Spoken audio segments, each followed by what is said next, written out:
বিজেপিৰ জয়ৰ আঁৰত ৰাহুল গান্ধী মিলিগুল মুখ্যমন্ত্ৰীৰ কথা। ৰাহুল গান্ধী য'তে যাব তাতে বিজেপি ইলেকশ্যন জিকিব আৰু এই কথাটো মই বিহাৰত কৈ আহিছিলোঁ। ৰাহুল গান্ধী যলৈকে যাব তাতে বিজেপিৰ জয় নিশ্চিত। যদি ৰাহুল গান্ধী আহি যায় বিজেপি জিকাটো পাক্কা হৈ যায়। বিজেপিৰ আটাইতকৈ ডাঙৰ ষ্টাৰ কেম্পেইনাৰেই হ'ল ৰাহুল গান্ধী। ৰাহুল গান্ধী আহিলে বিজেপিৰ চিন্তা নাই। 2026 অসম বিধানসভা নিৰ্বাচনৰ সময়ত যদি ৰাহুল গান্ধী অসমলৈ আহে তেন্তে 100% জয়ী হ'ব বিজেপি, ক'লে মুখ্যমন্ত্ৰীয়ে। ৰাহুল গান্ধী য'তে যাব তাতে বিজেপি ইলেকশ্যন জিকিব আৰু এই কথাটো মই বিহাৰত কৈ আহিছিলোঁ যে ৰাহুল গান্ধী হ'ল বিজেপিৰ আটাইতকৈ ডাঙৰ ষ্টাৰ কেম্পেইনাৰ। যদি ৰাহুল গান্ধী আহি যায় বিজেপি জিকাটো পাক্কা হৈ যায়, তেতিয়াহ'লে আমি 100% জিকি যাম যদি ৰাহুল গান্ধী আহে। বিহাৰত চলিল বিজেপিৰ যাদু, বিহাৰত ফুলিল পদুম, বিধ্বস্ত হ'ল কংগ্ৰেছ, ৰেড লাইনত আৰজেডি। ভোট গণনাৰ পিছতেই এতিয়া মুখ ঢাকিছে কংগ্ৰেছে, কৰিব কি? সাজু কৰি থৈছিল মিঠাই, খালে মুখ ঢেকেচা।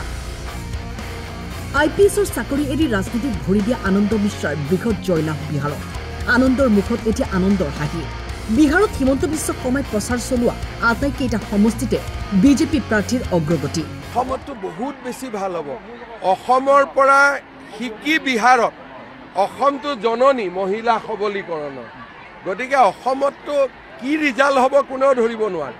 প্ৰত্যেক ঘৰৰ মানুহে আমাক ভোট দিব।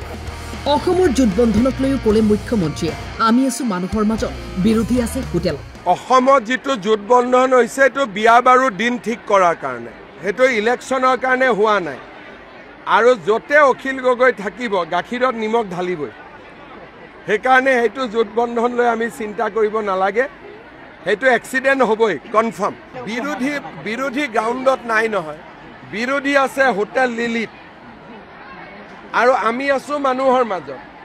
মই এতিয়া ইয়াত আহিছোঁ, কালিও মই মানুহৰ মাজত, পৰহিও মানুহৰ মাজত। MLA বিলাক গাঁৱতে থাকে, তেওঁলোক আছে হোটেল লিলিত আৰু আমি আছোঁ মানুহৰ মাজত। সেইকাৰণে মানুহৰ কথাটো আমি ভালকৈ বুজি পাওঁ।